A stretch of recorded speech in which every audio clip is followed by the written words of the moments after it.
میرا نام زویا ہے۔ میری شادی کو 2 سال گزر چکے تھے۔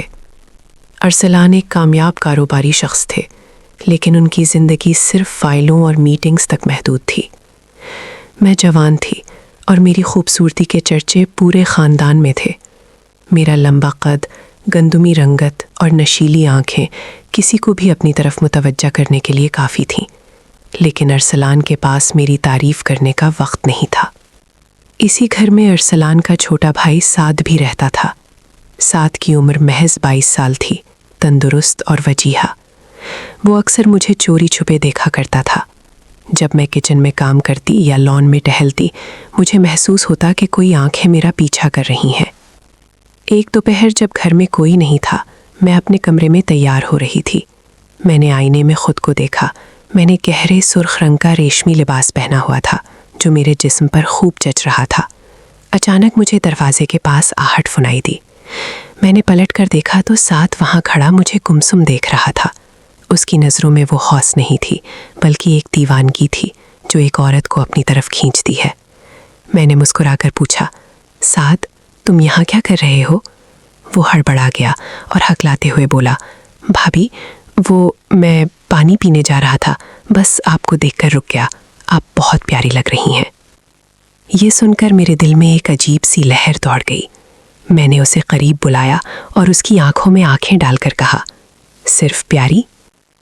اس دن کے بعد ہمارے درمیان ایک خاموش معاہدہ ہو گیا۔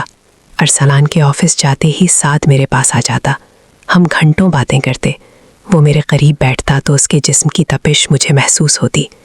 ایک شام جب باہر شدید بارش ہو رہی تھی اور گھر میں بجلیاں کڑک رہی تھیں، سعد میرے کمرے میں آیا۔ اس کے ہاتھ میں ایک گلاب کا پھول تھا۔ اس نے کانپتے ہاتھوں سے وہ پھول میری زلفوں میں سجایا۔ کمرے کی مدھم روشنی اور بارش کے شور نے ہمیں ایک دوسرے کے بہت قریب کر دیا۔ اس رات ہم نے وہ تمام حدیں توڑ دیں جن کا سماج اور رشتہ تقاضا کرتا تھا۔ بند کمرے کے اندر ہم دونوں ایک دوسرے کے وجود میں کھو گئے۔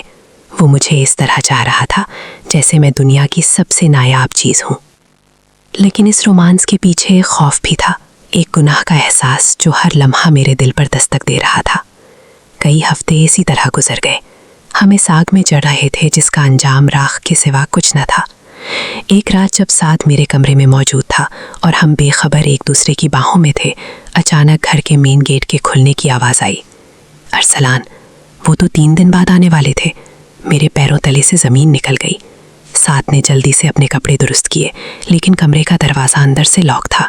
ارسلان کے قدموں کی چھاپ سیڑھیوں پر تیزی سے بڑھ رہی تھی۔ زویا، تم سو گئیں کیا؟ دروازہ کھولو، ارسلان نے باہر سے آواز دی۔ سعد کھڑکی کی طرف بھاگا، لیکن کھڑکی باہر سے بند تھی۔ اب کوئی راستہ نہیں تھا۔ ارسلان نے زور سے دروازہ پیٹنا شروع کر دیا تھا۔ کیا ہماری چوری پکڑی جانے والی تھی؟ کیا یہ گناہ کا انجام تھا جو اتنی جلدی سامنے آ گیا؟